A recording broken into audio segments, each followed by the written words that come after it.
বিশ্ব মানব সৃষ্টির শ্রেষ্ঠ মানব জনাবে মুহাম্মদুর রাসূলুল্লাহ সাল্লাল্লাহু আলাইহি ওয়াসাল্লামের বংশধর, তার কলিজার টুকরা নাতিকে হত্যা করা, তার কলিজার টুকরা নাতিকে অপমান করা মানে গোটা মুসলিম উম্মাহকে তারা অপমান করেছিল, ঠিক কিনা? গোটা মুসলিম উম্মাহকে তারা অপমান করেছে, অপদস্থ করেছে। তো আজকে আমরা কারবালার মূল ইতিহাস, মূল কাহিনী কি হয়েছিল এ সম্পর্কে আমরা যথাসম্ভব জানার চেষ্টা করব। ওয়া তাওফীকি ইল্লা বিল্লাহ। তো কারবালার কাহিনী জানার আগে আর একটু পিছন থেকে জেনে আসার দরকার, কারণ কারবালার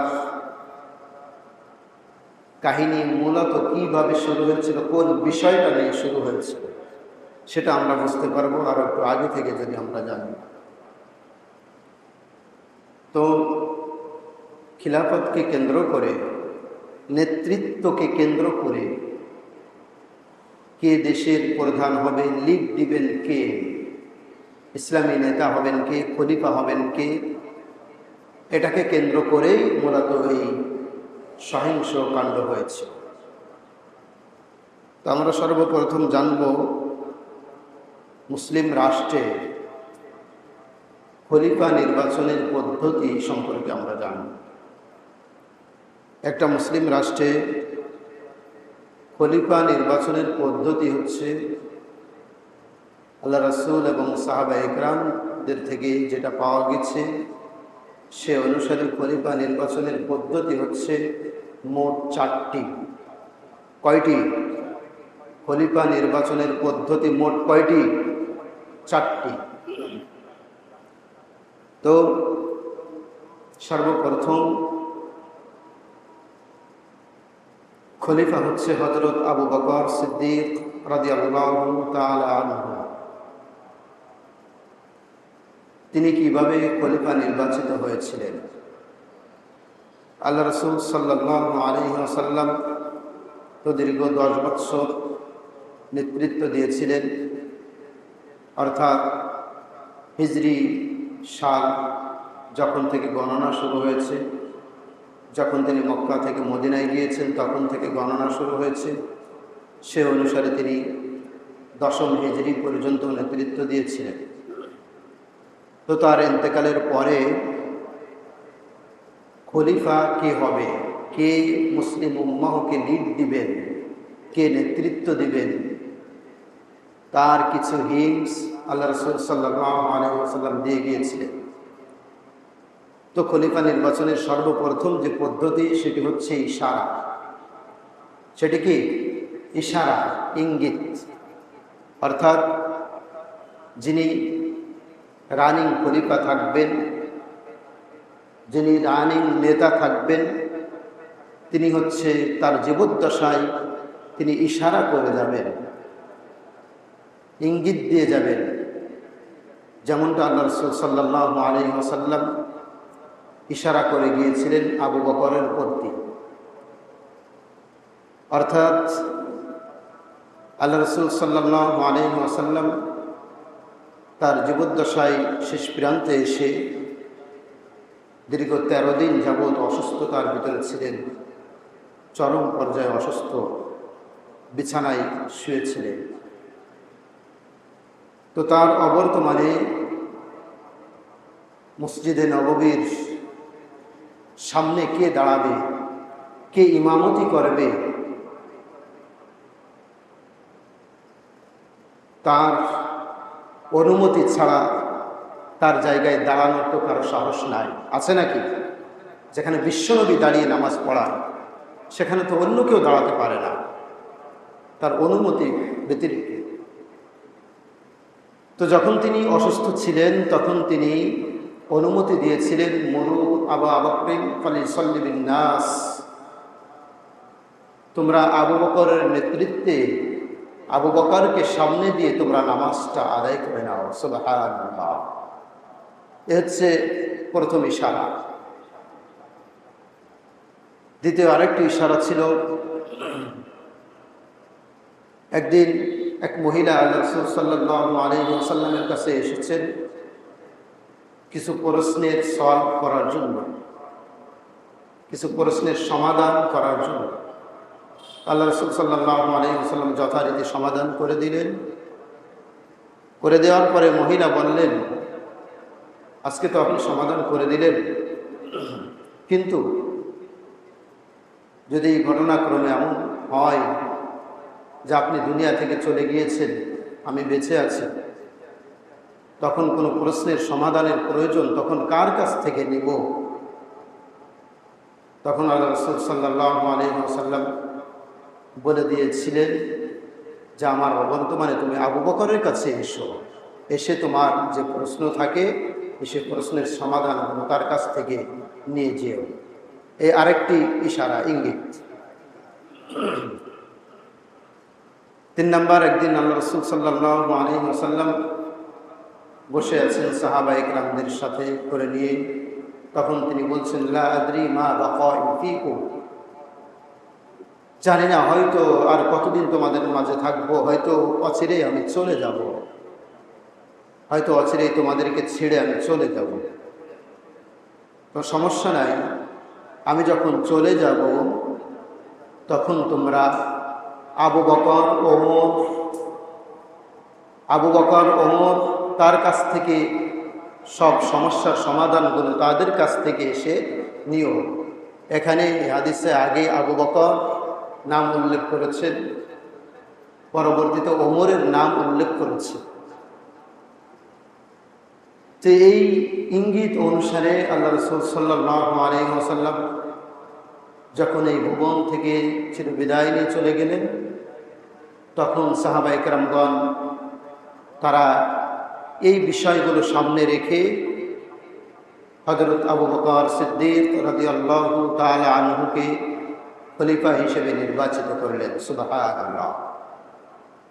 তো প্রথম খলিফা নির্বাচনের পদ্ধতি কয়টি বলেছিলাম? বলেন। 4টি। প্রথমটি পেয়েছি না? ইশারা। রানিং খলিফা ইশারা করে গিয়েছেন, সেই ইশারার মাধ্যমে। 2 নম্বর পদ্ধতি হচ্ছে, যিনি রানিং খলিফা থাকবেন তার জীবদ্দশায় তিনি একজনকে নির্ধারণ করে যাবেন যে আমার অবর্তমানে তিনি যাদেরকে যোগ্য মনে করেন তাদের সাথে পরামর্শ করে তিনি যাকে যোগ্য মনে করেন, তার জ্ঞান অনুসারে যাকে যোগ্য মনে করবেন তাকে খলিফা হিসেবে ঘোষণা করে যাবেন যে আমি যখন থাকবো না, আমার অবর্তমানে তোমরা খলিফা হিসেবে অমুককে বানিয়ে নিও। ঠিক এই দ্বিতীয় পদ্ধতি অনুসরণ করেছিলেন হযরত আবু বকর সিদ্দিক রাদিয়াল্লাহু তাআলা আনহু। তার জীবদ্দশায় তিনি অন্যান্য সাহাবায়ে কেরামদের সাথে যারা পণ্ডিত ছিল, যারা বিজ্ঞ ছিল, আলেম ছিল, মুফাসসির ছিল, তাদের সাথে পরামর্শ করে তিনি রায় দিয়ে গিয়েছিলেন, তিনি বলে গিয়েছিলেন যে আমার অবর্তমানে তোমরা খলিফা হিসেবে হযরত ওমরকে নির্ধারণ করবে। সুবহানাল্লাহ। তো কোনো কোনো সাহাবা একটু দ্বিমত পোষণ করেছিল, সেটা হচ্ছে ঠিক আছে ওমর খুব ভালো, কোনো সন্দেহ নাই, তবে একটু রাগী বেশি, অতিরিক্ত রাগী। হযরত আবু বকর রাদিয়াল্লাহু তাআলা আনহু তাদেরকে বলেছিল, তোমরা যে কি বলো, আমি তো ওমরের থেকে খাঁটি সোনা আর কাউকে দেখছি না, তিনি হচ্ছে খাঁটি সোনা। তিনি রাগী আছে ঠিক আছে, কিন্তু গাছে যখন ফল আসে তখন কি গাছের মাথা উঁচু হয়ে থাকে নাকি নিম্নগামী হয়? কি হয়? নিম্নগামী হয় কি না? নিচের দিকে ঝুঁকে যায়। তার আগে আছে ঠিক আছে, কিন্তু যখন দায়িত্বভার আসবে তখন ওমর নমনীয় হয়ে যাবে। ঠিক তাই করেছিলেন ওমর রাদিয়াল্লাহু তাআলা আনহু। যখন খলিফার দায়িত্ব গ্রহণ করেছিলেন তখন গলা ছেড়ে দিয়ে সাহাবায়ে কেরামদের সামনে বলেছিলেন এতদিন তোমরা আমাকে অনেক ভয় পেতে, আমি অনেক রাগী, আমার কাছে আসতে সাহস পেতে না। আজ থেকে এই ভয় আর কেউ পাবে না। আমি যদি কখনো কোনো ভুল করি, ইসলামের ভিতরে যদি কোনো প্রকার ত্রুটি আমার দ্বারা হয়, তাহলে আমাকে ঘাড় ধরে সোজা করে দিবে, আমি কোনো আপত্তি করব না।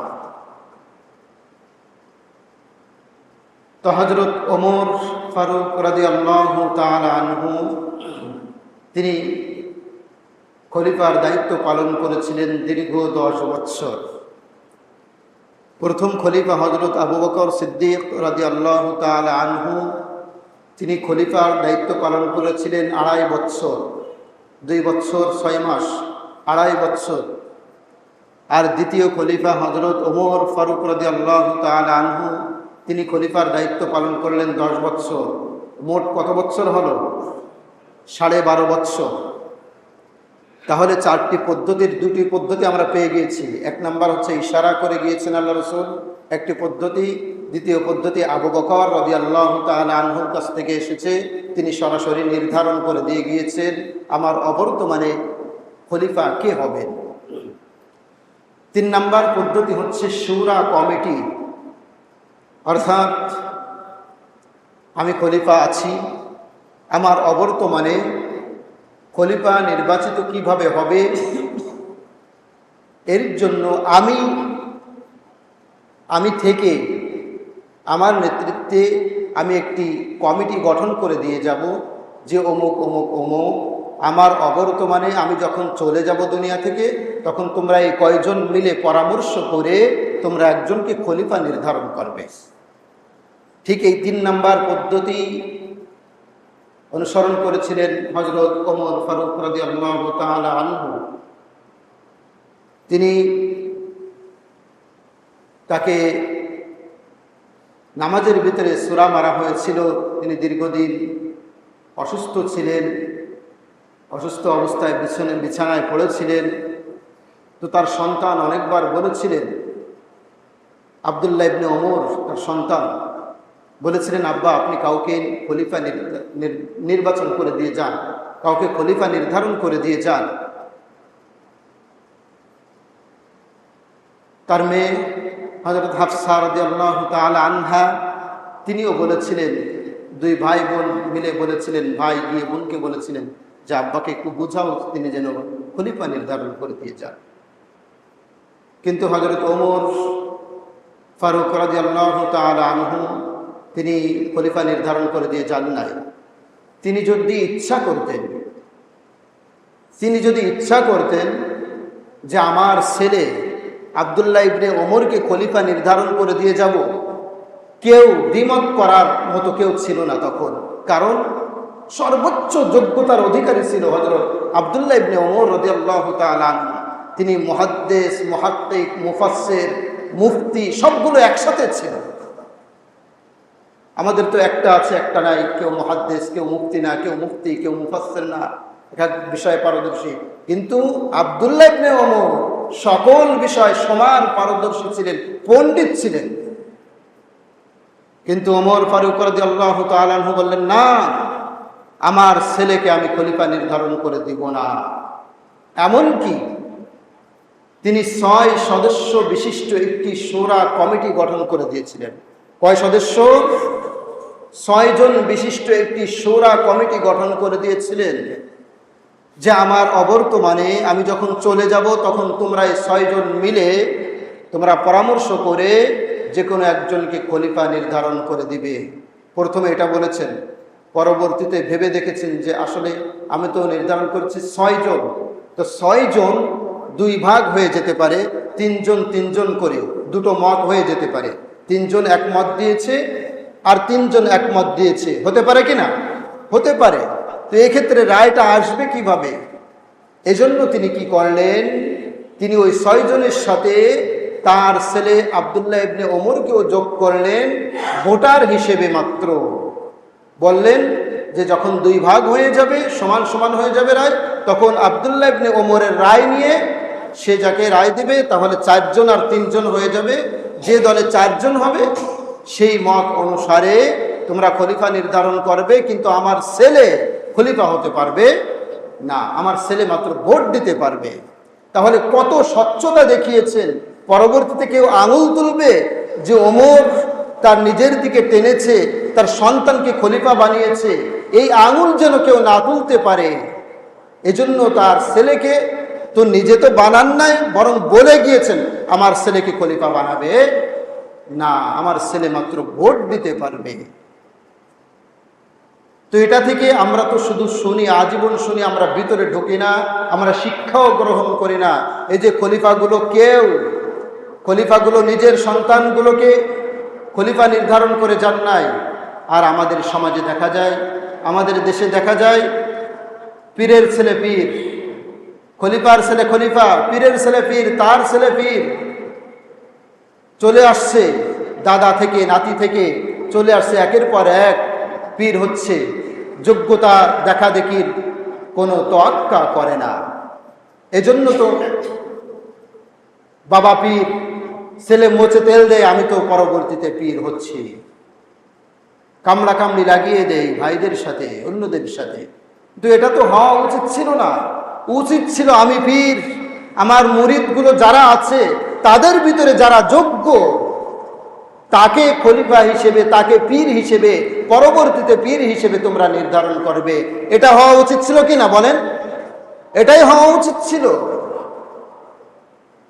একজন পীর পাওয়া গিয়েছিল বাইতুস সরবের চট্টগ্রামের, তিনি বলেছিল না, আমার ছেলে আমার পরবর্তীতে পীর হবে না, আমার পরবর্তীর পীর হবে আমার মুরিদদের ভিতরে যে যোগ্যতম ব্যক্তি, হোক সে খুলনার, হোক সে চট্টগ্রামের, হোক সে কুমিল্লার, হোক সে বরিশালের, যে প্রান্তের হোক, আমার মুরিদদের ভিতরে যে যোগ্য, সেই হবে আমার পরবর্তীতে এখানের পীর হিসেবে সে নির্ধারিত হবে। তো আমরা তিনটি পদ্ধতি পেয়েছি। প্রথম হচ্ছে ইশারা, ইঙ্গিত। দ্বিতীয় হচ্ছে খলিফার জীবদ্দশায় তিনি নির্ধারণ করে দিয়ে যাবেন আমার পরবর্তী খলিফা কে হবেন। তৃতীয় পদ্ধতি হচ্ছে শোরা কমিটি করে দিয়ে যাবেন যে আমার অবর্তমানে এই কমিটির মাধ্যমে তোমরা সিদ্ধান্ত নিবে কে খলিফা হবে। চতুর্থ পদ্ধতি হচ্ছে খলিফার জীবদ্দশায় তিনি কাউকে নির্ধারণও করে যান নাই, শোরা কমিটিও গঠন করেন নাই, ইশারাও করেন নাই। এক্ষেত্রে কি করতে হবে? এক্ষেত্রে হচ্ছে খলিফার অবর্তমানে যখন খলিফা শূন্য থাকবে, তখন ওই তাৎক্ষণিকভাবে তখনকার যারা জ্ঞানী গুণী থাকবে, যারা আলেম সমাজ থাকবে, যারা পণ্ডিত ব্যক্তি থাকবে, যারা ক্ষুধাবিরু থাকবে, তারা তাদের ভিতর থেকে যে কোনো একজনকে তারা নিজেরা বাছাই করবে, বাছাই করে তার হাতে বায়াত গ্রহণ করবে এবং পরবর্তীতে অন্যান্যরা এসে বায়াত গ্রহণ করবে। এটি হচ্ছে চতুর্থ পদ্ধতি। তো এই পদ্ধতিতে, প্রথম পদ্ধতিতে হযরত আবু বকর রাদিয়াল্লাহু আনহু হলেন ইশারার মাধ্যমে, পরবর্তী হযরত ওমর ফারুক রাদিয়াল্লাহু তাআলা আনহু হলেন, তিনি নির্ধারণ করে দিয়ে গিয়েছিলেন আগের খলিফা। তৃতীয় খলিফা হযরত উসমান রাদিয়াল্লাহু তাআলা আনহু, তিনি হলেন শূরা কমিটির মাধ্যমে। চতুর্থ খলিফা হযরত আলী রাদিয়াল্লাহু তাআলা আনহু, তিনি হলেন 4 নম্বর যে পদ্ধতি বলেছি, এই পদ্ধতির মাধ্যমে। তো যাই হোক, সর্বশেষ এই 4 খলিফা নেতৃত্ব দিয়েছেন মোট 30 বছর। কত বছর? 30 বছর। আবু বকর রাদিয়াল্লাহু তাআলা আনহু 2.5 বছর, ওমর ফারুক রাদিয়াল্লাহু তাআলা আনহু 10 বছর, 12.5 বছর, হযরত উসমান রাদিয়াল্লাহু তাআলা আনহু 12.5 বছর। কত বছর হলো? 25 বছর। আর সর্বশেষ হযরত আলী রাদিয়াল্লাহু তাআলা আনহু, তিনি নেতৃত্ব দিয়েছেন 4.25 বছর, 5 বছরের থেকে মাত্র কয়েক মাস কম। এই 30 বছর আর এর আগে আল্লাহ রাসূল সাল্লাল্লাহু আলাইহি ওয়াসাল্লাম 10 বছর, এই মোট কত বছর হলো? 40 বছর। আচ্ছা, এই আলোচনা আগেও শুনেছি, অনেক শুনেছি, শুনবো, কিন্তু এখানে আপনারা বলবেন, আপনারা কি কোনোদিন এই আলোচনার ব্যাপারে দ্বিমত শুনেছেন নাকি যে আল্লাহ রসুল রাষ্ট্র পরিচালনা করেছেন কি করেন নাই, এ ব্যাপারে কোনো দ্বিমত আছে? শুনেছেন নাকি? আল্লাহ রসুল যে রাষ্ট্র পরিচালনা করেছেন এ ব্যাপারে কোনো দ্বিমত আছে? নাই। হযরত আবু বকর রাদিয়াল্লাহু তাআলা আনহু রাষ্ট্র পরিচালনা করেছেন। হযরত ওমর ফারুক রাদিয়াল্লাহু তাআলা আনহু 10 বছর রাষ্ট্র পরিচালনা করেছেন। হযরত উসমান রাদিয়াল্লাহু তাআলা আনহু রাষ্ট্র পরিচালনা করেছেন, নেতৃত্ব দিয়েছেন। হযরত আলী রাদিয়াল্লাহু তাআলা আনহু তিনি 4.5 বছর নেতৃত্ব দিয়েছেন। তারা যে দেশ পরিচালনা করেছেন এই ব্যাপারে কোনো দ্বিমত শুনেছেন নাকি? হ্যাঁ, ইসলামের কিছু কিছু ব্যাপারে মতভেদ থাকে, মাসলাগত ব্যাপারে, কোনো হাদিসের ব্যাপারে 2-3 রকম বক্তব্য থাকে, কিন্তু এই ব্যাপারে তো কোনোদিন 2-3 রকম বক্তব্য শোনেন নাই, আশা করি শুনবেনও না কিয়ামত পর্যন্ত। এ ব্যাপারে কারো কোনো দ্বিমত নাই। তাহলে এখান থেকে আসলে শিক্ষণীয় বিষয়টা কি একটু গভীরে ঢুকতে হবে। যেখানে আল্লাহ রসুল দেশ পরিচালনা করলেন, রাজনীতি করলেন, নেতৃত্ব দিলেন, খলিফারা নেতৃত্ব দিলেন, আর এখনকার জামানায় এসে কিছু বুজুর্গ, কিছু আল্লাহ ভীরু দাবি করে তারা বলে যে না, রাজনীতি করা যাবে না, রাজনীতি কিসের, আলেমদের রাজনীতি কিসের? আল্লাহ রসুল আলেম না? আবু বকর, ওমর, উসমান, আলী আলেম না? তাদের থেকে বড় আলেম কি কিয়ামত পর্যন্ত আর আসবে? দুনিয়ায় আসবে? তারা তো শিখিয়ে গিয়েছেন, আল্লাহ রসুল শিখিয়ে গিয়েছেন দেশের সর্বোচ্চ ক্ষমতায় গিয়ে ইসলামকে প্রতিষ্ঠিত করো। আল্লাহ রসুল মক্কা থেকে মদিনায় যাওয়ার সময় দোয়া পড়তে পড়তে গিয়েছেন, ওয়াজআলনি মিন লাদুনকা সুলতানান নাসীরা, ওয়াজআলনি মিন লাদুনকা সুলতানান নাসীরা। আল্লাহ আমাকে রাষ্ট্রের ক্ষমতা দাও, আল্লাহ আমার হাতে রাষ্ট্রের ক্ষমতা দাও, না হলে আমি এই ইসলামকে প্রতিষ্ঠিত করতে পারবো না, আমি নামাজ কায়েম করতে পারবো না, আমি জাকাত কায়েম করতে পারবো না, আমি দুর্নীতি, অন্যায়, অপকর্ম, মদ দূর করতে পারবো না। আমার হাতে রাষ্ট্রের ক্ষমতা দাও, আমার হাতে রাষ্ট্রের ক্ষমতা দাও। সারা দিন রাত ভরে ওয়াজ করলে কে শোনে? কে কার কথা শোনে? কিন্তু সংসদে যদি পাশ হয়ে যায় নামাজের বিল, নামাজ না পড়লে জরিমানা হবে, নামাজ না পড়লে, এক ওয়াক্ত না পড়লে 1 সপ্তাহের জেল হবে, সাথে সাথে সকলে পড়তে বাধ্য হয়ে যাবে, ঠিক কি না? তো আল্লাহ তো বলেছেন, এটাও যে গাদ্দারি করে বলছি যে না তোমরা জোর করে নামাজ পড়াও, আইন করে নামাজ পড়াও, এটাও যে জোর করে বলছি তাও না। এটা আল্লাহ কোরআনের আয়াত নাজিল করে বলেছেন। আমি একাধিকবার বলেছি, আল্লাযীনা মাক্কান্নাহুম ফিল আরদি আকামুস সালাত ওয়া আতুজ যাকাত ওয়া আনহাউনা আনিল মুনকার ওয়া আমারু বিল মা'রুফ ওয়া আনহাউনা আনিল মুনকার। তোমরা রাষ্ট্রের ক্ষমতায় যাও, মুসলিম রাষ্ট্রের ক্ষমতায় যিনি আল্লাহ ভীরু হবেন, যিনি খোদা ভীরু হবেন, তিনি নেতৃত্ব যাবেন, তিনি যাওয়ার পরে সর্বপ্রথম আইন করে আল্লাযীনা মাক্কান্নাহুম ফিল আরদ, আল্লাযীনা মাক্কান্নাহুম ফিল আরদ, জমিনে আকামুস সালাত, নামাজ প্রতিষ্ঠা করবে, আইন করে নামাজ পড়াবে। এ কার কথা? এটা কার কথা? আল্লাহর কথা।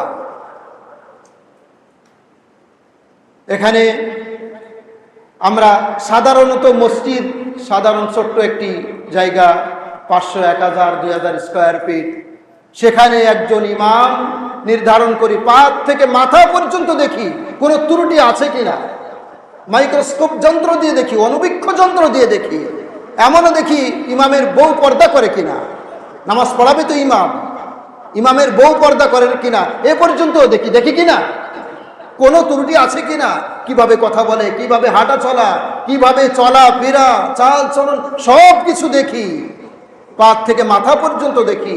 কিন্তু আফসোসের বিষয়, সাধারণ এই কয়জনের নেতৃত্ব দিবে, এই জন্য যদি পা থেকে মাথা পর্যন্ত দেখার প্রয়োজন হয়, যিনি দেশের নেতৃত্ব দিবে তাকে এর থেকে বেশি দেখার প্রয়োজন আছে না নাই? বলেন আছে না নাই? এটা কি গাছ জড়ি বলছি? তার থেকে আরো বেশি দেখার প্রয়োজন, কিন্তু তা দেখি না। সব কিছু উল্টা চলছে।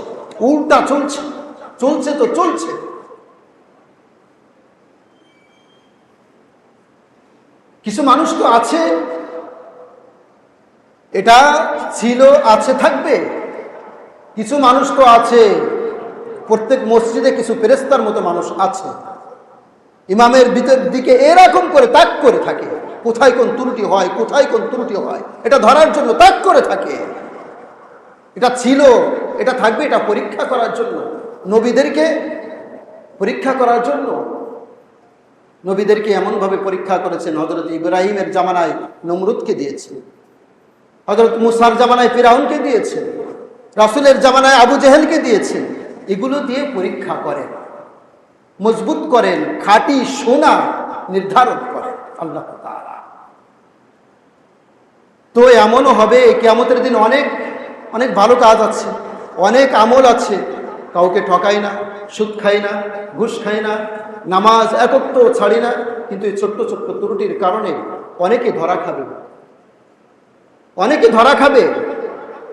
অনেককে বলবে তুই আলেমের পিছনে লেগেছিলি কেন, আলেমের পিছনে লেগেছিলি কেন? ইকরা বিসমি রাব্বিকাল্লাযী খলাক, ইকতারাবাতিস সাআতু ওয়ানশাক্কাল কমার, ইকতারাবাতিস সাআতু ওয়ানশাক্কাল কমার।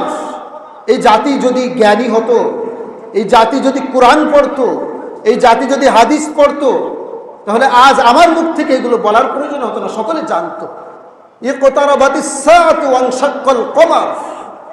আল্লাহ কোরআনে বলেছেন, একজন আলেমকে মর্যাদা দিয়েছেন আকাশের চাঁদের, পূর্ণিমার চাঁদের মতো করে তিনি তাদেরকে মর্যাদা দিয়েছেন। কমার, কমার মানে কি?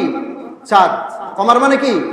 চাঁদ। ইকতারাবাতিস সাআতু ওয়ানশাক্কাল কমার। কমার মানে চাঁদ, হিলাল মানেও চাঁদ। হিলাল কমিটি আছে না চাঁদ দেখে, এই হিলাল মানে হচ্ছে নতুন চাঁদ, আর কমার মানে হচ্ছে পূর্ণিমার চাঁদ। পূর্ণিমার চাঁদের সাথে তুলনা করেছে। আল্লাহু আকবার। একজন আলেমকে কিয়ামতের দিন জনসম্মুখে বিচার করা হবে না, পর্দার আড়ালে নিয়ে বিচার করা হবে, পর্দার আড়ালে নিয়ে বিচার করা হবে। আছে অনেক দোষ ত্রুটি, অনেক অন্যায় অপরাধ আছে, সে তো মানুষ, মানুষ হিসেবে তো অন্যায় অপরাধ হবেই, থাকবে, গুনাহ থাকবে, তার বিচারটা করা হবে পর্দার ভিতরে দিয়ে। যাই হোক, আমরা আমাদের আলোচনা আসি, সময় শেষ হতে যাচ্ছে, মূল আলোচনায় এখনো ঢুকতে পারি নাই। তো সর্বশেষ খলিফা হযরত আলী রাদিয়াল্লাহু তাআলা আনহু, 4 খলিফা বিদায় নিয়ে চলে গিয়েছে। তার পরবর্তীতে হযরত মুয়াবিয়া রাদিয়াল্লাহু তাআলা আনহু, তাকে আমির মুয়াবিয়া বলা হয়, তাকে খলিফা বলা হয় না। তিনি নেতৃত্ব কত বছর? 20 বছর। আর আগে কত বছর গিয়েছে? 40। 20 আর 40 60 বছর। তো হযরত আলী রাদিয়াল্লাহু তাআলা আনহু চতুর্থ খলিফার, শেষ খলিফা যখন বিদায় নিলেন, তখন ওই যে চতুর্থ পদ্ধতি অনুসারে যাকে যোগ্য মনে করছে তার হাতে মানুষ এসে বায়াত গ্রহণ করছে। তো হযরত মুয়াবিয়া রাদিয়াল্লাহু তাআলা আনহু ছিলেন একজন বড় মাপের সাহাবী, জলিল কদর সাহাবী। তিনি কাতেব ওহী ছিলেন, অর্থাৎ ওহীর লেখক ছিলেন। অর্থাৎ এই যে কোরআন নাজিল হতো, হযরত জিবরিল আমিন কোরআনের আয়াত খণ্ড খণ্ড করে নিয়ে আসতেন। এখন 10 আয়াত, তখন 5 আয়াত, কখনো 2 আয়াত, এগুলো নিয়ে আসতেন। তখন কিছু সাহাবী ছিল, কয়েকজন নির্ধারিত সাহাবী ছিল, তারা কাঠের উপর, তারা পাতার উপর বিভিন্নভাবে তারা লিখে রাখতেন, চামড়ার উপর বিভিন্নভাবে তারা লিখে রাখতেন। তো মাত্র কয়েকজন ছিল, তার ভিতরে একজন ছিল হচ্ছে অন্যতম হযরত মুয়াবিয়া রাদিয়াল্লাহু তাআলা আনহু। তিনি এই ওহীর লেখক ছিলেন, ওহী লিখতেন। তো তিনি প্রবীণ, তিনি বিজ্ঞ, তিনি জলিল কদর সাহাবী। তার হাতে এসে মানুষ বায়াত গ্রহণ করতে লাগলেন। ও সাইডে আবার আল্লাহ রাসূল সাল্লাল্লাহু আলাইহি ওয়াসাল্লামের কলিজার টুকরা নাতি হযরত হাসান রাদিয়াল্লাহু তাআলা আনহু মদিনায়, তার কাছে গিয়ে আবার এক গ্রুপ বায়াত গ্রহণ করছে। তিনিও নবীর বংশধর, তিনি অন্যতম একজন দাবিদার, তার হাতে গিয়ে বায়াত গ্রহণ করছে। তো দুইটা ভাগ হয়ে গিয়েছে। কিছু মানুষ মুয়াবিয়ার কাছে, মুয়াবিয়া রাদিয়াল্লাহু তাআলা আনহুর কাছে বায়াত গ্রহণ করলেন, আবার কিছু মানুষ গিয়ে হাসান রাদিয়াল্লাহু তাআলা আনহুর কাছে বায়াত গ্রহণ করলেন। তো দুজনের ভিতরে একটু মন কষাকষি। তো এক পর্যায়ে গিয়ে হযরত হাসান রাদিয়াল্লাহু তাআলা আনহু দেখলেন যে না, মুয়াবিয়া রাদিয়াল্লাহু আনহু প্রবীণ সাহাবী, বিজ্ঞ, তিনি আমার বাবার বয়সী, আমার চাচা সমতুল্য, আমি এ ব্যাপারে আর বাড়াবাড়ি করব না। তিনি হস্তান্তর করলেন হযরত মুয়াবিয়া রাদিয়াল্লাহু তাআলা আনহুকে, যে ঠিক আছে চাচা যান, আপনি পরিচালনা করেন, আমার কোনো আপত্তি নাই। এ পর্যন্ত কোনো সমস্যা হয় নাই, কোনো দ্বন্দ্ব হয় নাই। 20 বছর যাবৎ হযরত মুআবিয়া রাদিয়াল্লাহু তাআলা আনহু নেতৃত্ব দিয়েছেন, লিড দিয়েছেন। তো তার জীবদ্দশায় যেটা ব্যত্যয় ঘটেছে, যে মূল কাহিনী যেখান থেকে শুরু হয়েছে এই কারবালার, সেটা হচ্ছে তার জীবদ্দশায় 50 হিজরিতে। তিনি তো নেতৃত্ব দিয়েছেন 60 হিজরি পর্যন্ত। 50 হিজরিতে এসে তিনি চিন্তা করলেন যে আমি একজন খলিফা নির্ধারণ করে দিয়ে যাও। তো তিনি খলিফা হিসেবে তার ছেলেকে ইয়াজিদকে, যে বর্বর কাণ্ড ঘটিয়েছে, এই ইয়াজিদকে খলিফা হিসেবে নির্ধারণ করলেন। যখন তাকে খলিফা হিসেবে নির্ধারণ করলেন, তখন সকলে মেনে নিল না।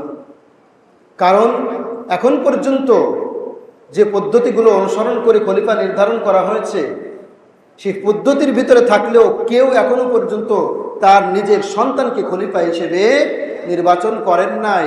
তো এখানে এসে ব্যত্যয় ঘটে গিয়েছে।